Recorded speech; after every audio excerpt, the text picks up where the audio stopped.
The city you consider as home is never so attractive as when you return to it after long and difficult times in other parts of the world. My name is Dr. John Watson. I had served and been wounded in the more remote regions of Afghanistan and had been discharged from the army with specific instructions to rest. The sight of London again was already working its soothing tonic. As I rode through the familiar streets, I never suspected that a chance introduction would lead me into the most amazing adventure of my entire life. Watson, old man. Hello, how have you been? Good to see you. Not as well as you, obviously. You look great, old man. Yes, you were wounded. Well, it could have been much worse. Sit down. Care for a drink? No one. Yes. Well, what are your plans now? Got nothing really at the moment. I'm looking for lodgings. Trying to solve the old problem of comfortable quarters at a reasonable price. That's odd. There's a second man today that's used that expression.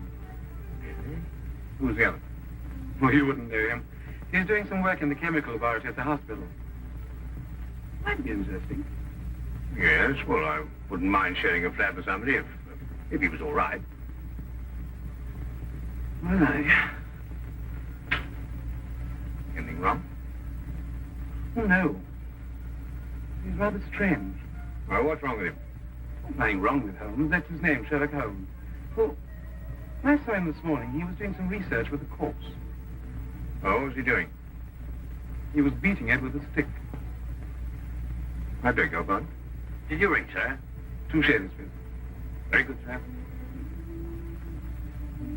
What did you say this Sherlock Holmes fellow was doing? He was beating a corpse with a stick. Oh? What in heaven's name do you want to do that for? He wanted to find out if it was possible to inflict a bruise on a body after death. Why? You know? Did you ask him? That's another strange thing about this Holmes. Somehow, one never thinks to question him. No.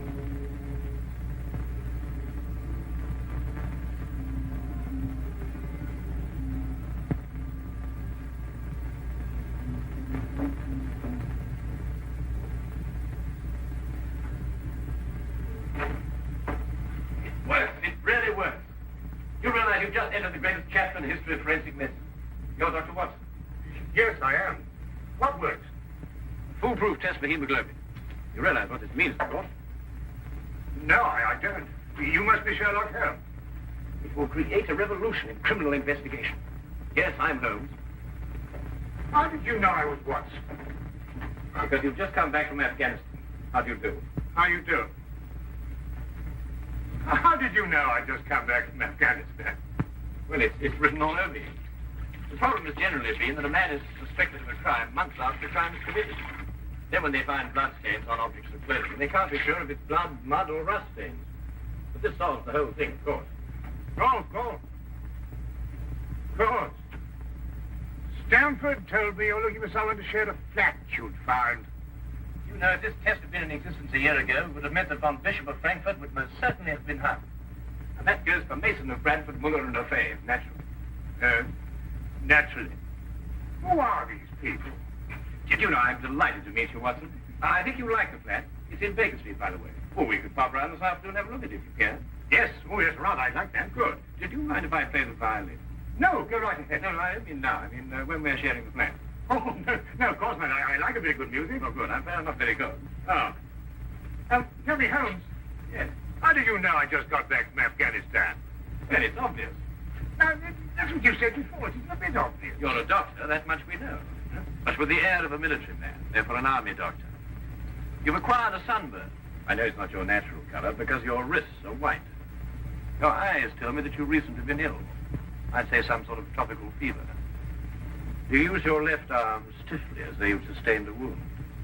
Now the problem becomes, where would an army doctor have contracted a fever, sustained a wound? The answer, my dear Watson, is in the present campaign in Afghanistan, naturally. Naturally. Of course, it's obvious. Naturally.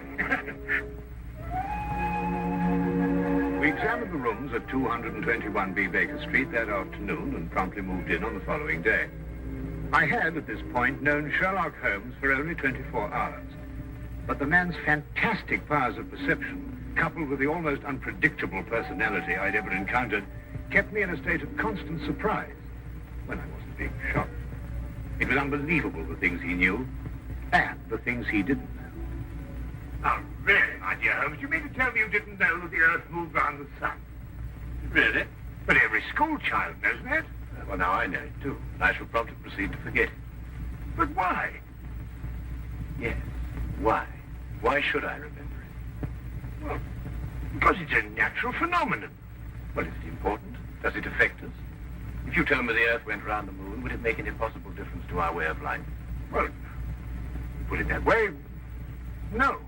Then it's useless information, and I shall do my best to forget it.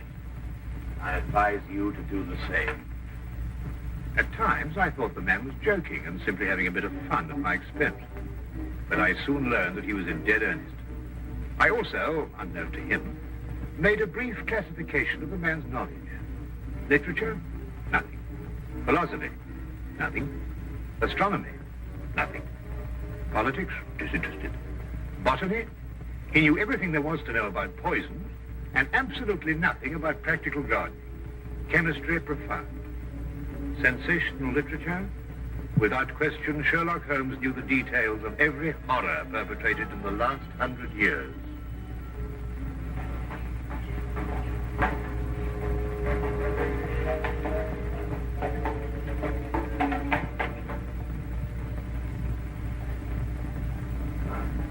I believe we have a visitor.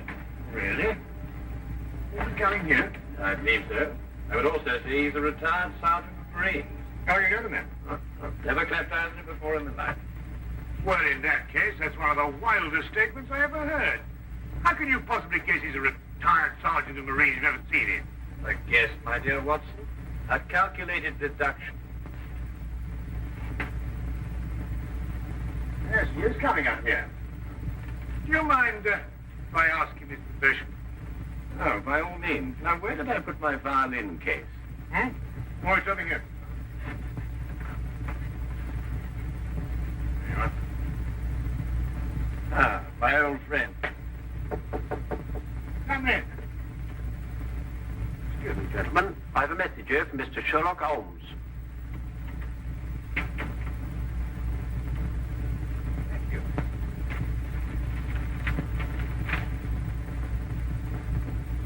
Excuse me. Sir? Do you mind telling me your occupation? Not at all, sir. I'm a civil servant employed by the police department. Thank you. I just wondered. Not at all, sir. How long have you been with the police department? Just a year, sir. Before that, I was a sergeant in the Marines. Good day, gentlemen. How did you know? An interesting letter, Watson. A very interesting letter. Perhaps you'd like to come with me.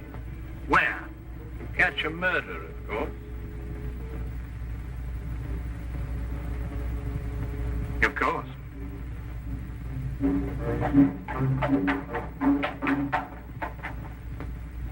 How did you know that that man was an ex-sergeant of Marines? Who? A messenger from the police. Oh, yes, the retired sergeant of Marines. That's what I said. Well, there's nothing mysterious about such observations, my dear Watson, but unfortunately, when explained, they lose their romantic order of mystery. My decision was based on observation and logical deduction. The man had a large anchor tattooed on the back of his hand. This was visible from our window. I admit I didn't notice it at the time, but since you mention it, I think there was an anchor. Oh, there was indeed. He also wore regulation sideburns and had a slight nautical roll. Thus, I judged him a Marine. Oh, guess, I grant you, but only a refinement of guesses one makes every day. Don't be so disgruntled, Watson. Test your own powers of observation. We are entering the perfect situation. No? What are we entering? A house that holds a murdered man.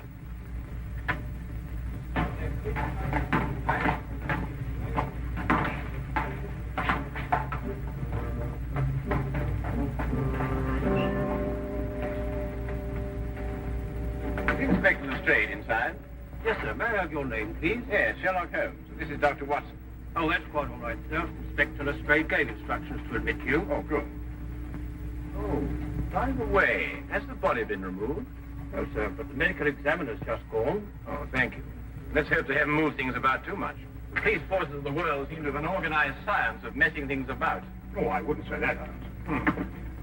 Now then, move along there, everybody. Move along. There's nothing to see today. I don't know. I swear I don't know. I tried to help him. Don't you believe me? I had to do what I could. It was instinctive. Instinctive for a woman like you to commit murder. That's not true. You know it's not true. I know you hate me, but you can't believe I'd do a thing like this. Yes, I can, and I do. She's a murderess. You know it as well as I. She murdered your brother. It's a lie. Yes, it's a lie. Frank, our story's a lie. The relationship you had with my son was a lie. My son's been murdered. This girl's a murderess. Why she did it, what her motive was, I don't know. They were engaged without my blessing. I can only be grateful that she gains nothing by her crime. Your duty now is to convict her. Just a moment, please.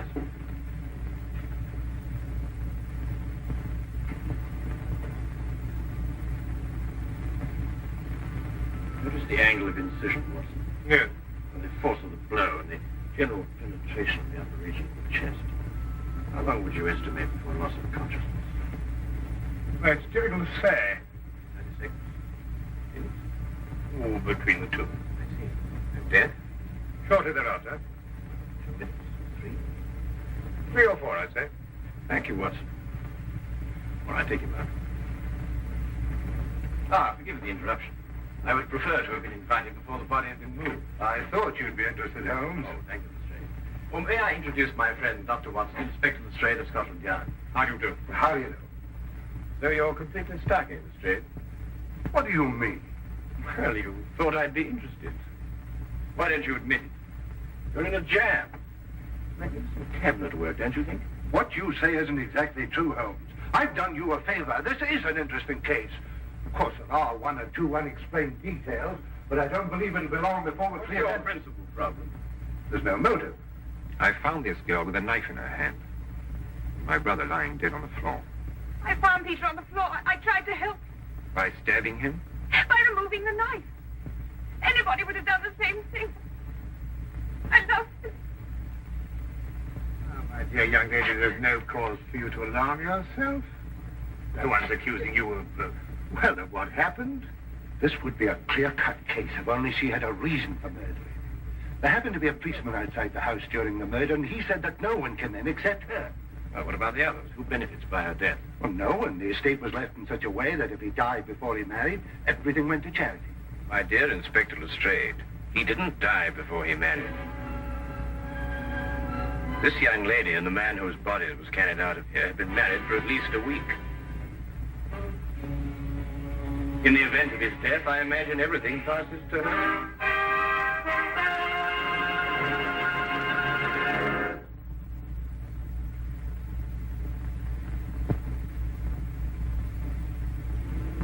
And now we return to the case of the Cunningham heritage. How did you know they were married? Weren't you?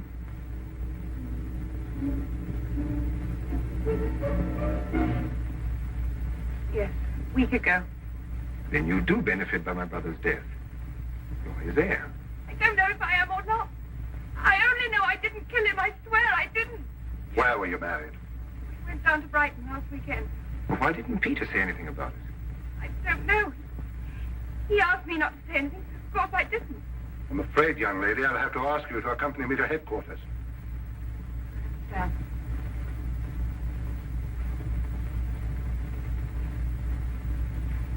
Inspector, I think I should tell my mother. Oh, yes, of course. Tell me, Holmes, how did you know they were married?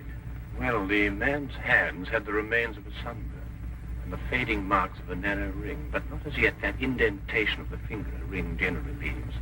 A weekend in the sun at Brighton explains the whole thing perfectly. I didn't notice these things. Yes, I know. The young lady's hands were also sunburned, and to the same degree. Then the case is solved. Yes, it would appear so, wouldn't it? What are you looking for? Now, do you see that? What? Here, use this. Well, that's only the cut in the carpet. Yes, but it's a fresh one. Yes, but what does it mean? That's a good question. You stop looking for clues now, Holmes. Oh, you solved the case then? Completely. Oh, splendid. Seems this girl had a record. 9 months in the woman's prison in Holloway, from the 21st of February 1892 to the 21st of November 1892. She was employed as a governess and convicted for stealing £300 from her employer. It's quite true. I knew you'd find out sometime. I made a mistake 5 years ago, but I paid for it. But Peter knew all about it before we were married. I never tried to hide it from him. You didn't know what else you had in mind. I had nothing else in mind except that I loved him. I'm afraid I must ask you to go with the office on this. Well, madam.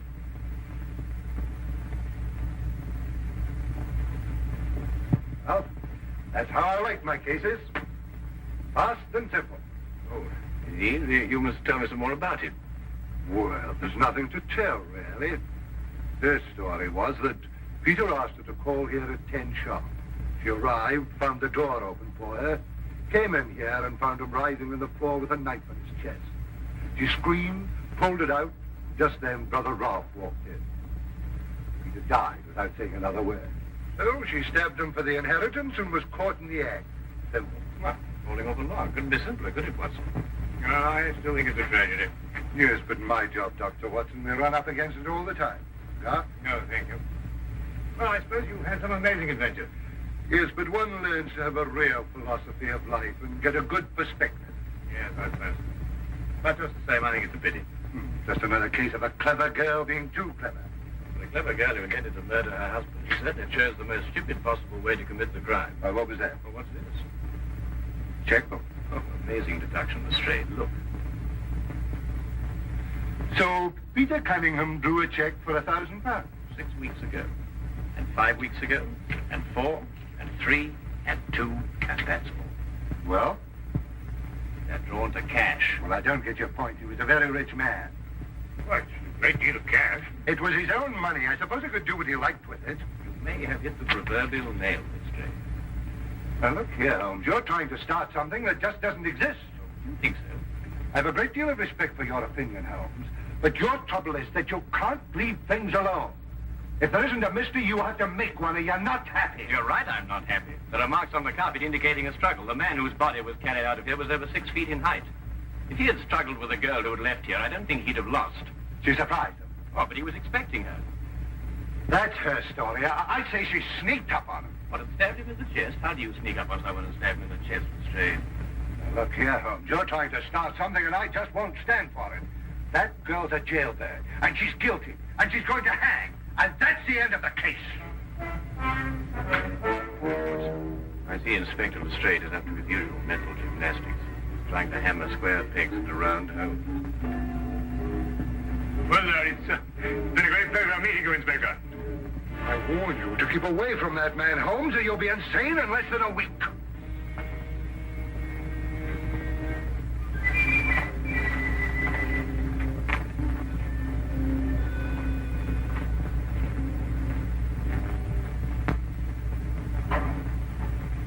What time is it? Hmm? Oh, 10:30. Perhaps you'd like to take a little stroll with me. What? I'd like to investigate this afternoon's affair a bit further. Oh, yes. I'd like that. I thought you'd forgotten about it. Not at all. I've been thinking about it all evening. Shall we go? Then we must exchange our thoughts en route. Where are we going? To the Cunningham house. I didn't know you made an appointment there. I didn't. Oh, well, who do you expect to see? No one, I hope. Well, I'm terribly sorry, Holmes, and I'm afraid I don't understand what you mean when you say you want to go to the Cunningham house. You can't do that. What? Well, you can't break into the house. Why not? It's against the law, that's why not. Why, if we're caught. That's it. What is? If we're caught. But that makes no difference. Makes no difference at all. The thing is, if we're caught, it's against the law.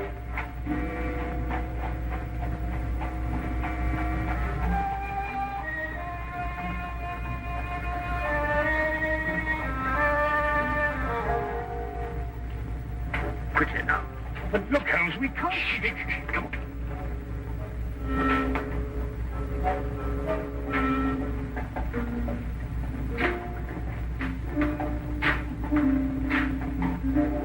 Good evening, Inspector. Good evening, Sergeant. Everything all right? Yes, sir? I just thought Sherlock Holmes might have dropped by. Where'd you get the key? The key's a burglar's too. A burglar's too? Street clear? Yeah.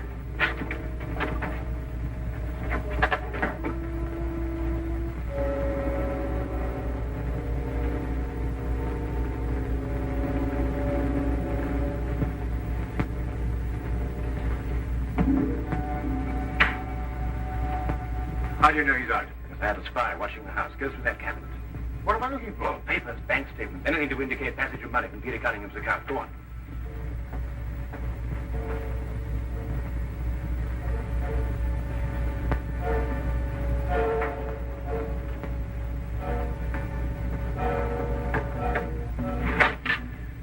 It's absolutely ridiculous. Looking for something and you don't know what in order to catch somebody and you don't know who. Quite ridiculous. Nothing over my side. Keep looking. Who do you think's got it? Whatever it is we're looking for. Why did Peter Cunningham try to hide the fact of his marriage? A week or a month put the main indifference as far as his mother was concerned. She would never have consented to his new bride anyway.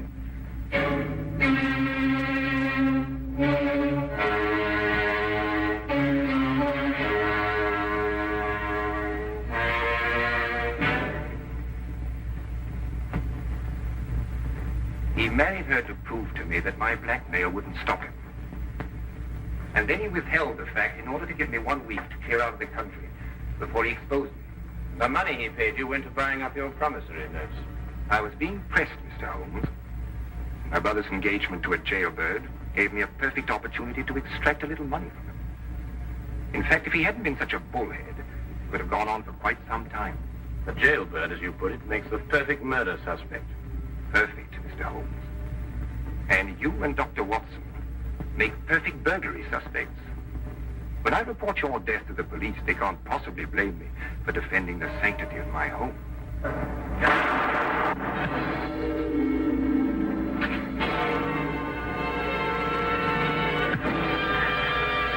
Well done, Watson. Oh, I could have done a bit better. It was my bad shoulder. Quite all right, Watson. Think no more about it. So that's our murderer. Yes, the only possible one, of course. Only a man could have struck that blow. Peter died, as you say, within 3 or 4 minutes. And there was a body outside the whole time. Yes. Crystal clear. No, it's obvious. Well, what do we do now? What's going on here? Who fired that shot? We will sit with the good inspector. And with the aid of our evidence, a bit of logic, and a few simple diagrams, we will endeavor to convince him that night follows day and that 1 and 1 inevitably makes 2. How did you two get in here anyway? Now, Inspector, calm yourself, calm yourself. Come, sit down. Now, here's a good time to sit right here. Now, you see, we have a great deal to talk about.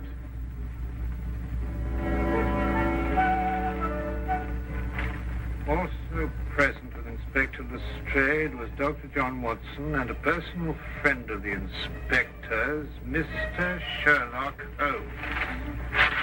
Ridiculous. It's fantastic. This isn't the way it happened at all. This will revolutionize investigation, Watson. This whole account is a lie. Fingerprints, Watson. That's the coming thing. No nonsense. What are you going to do about this? Bit more research. Here, give me your fingers on the sheet of paper. Holmes. Are you going to sit there with these disgusting little smudges and let me get away with this? Beg your pardon? Well, I won't. They're going to hear from me. Brilliant Inspector Lestrade, indeed. Why, it took you 3 hours to convince that bonehead. I don't know. Never in mind his life by her. This young lady was innocent.